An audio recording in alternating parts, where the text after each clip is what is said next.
everyone, welcome to Sunset Acres Farm. If you're new here, we're the Smith family, and we moved from a 1/4 acre lot to our now 4-acre homestead about 5 years ago. Emilee, and this is my mom, and today she is going to be teaching you how to make vanilla extract.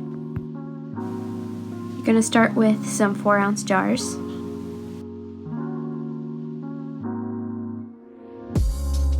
Cut 3 vanilla beans to the size that will fit in the jars that you have.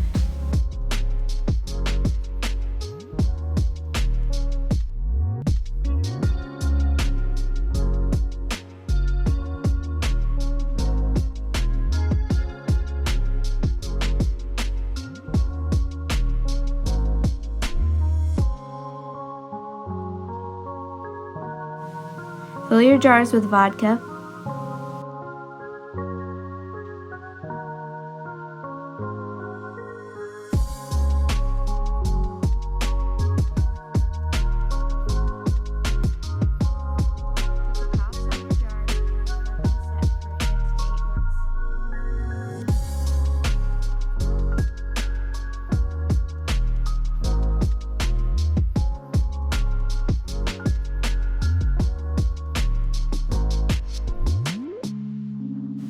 Thanks for watching. Please subscribe and like. And blessings from Sunset Acres Farm.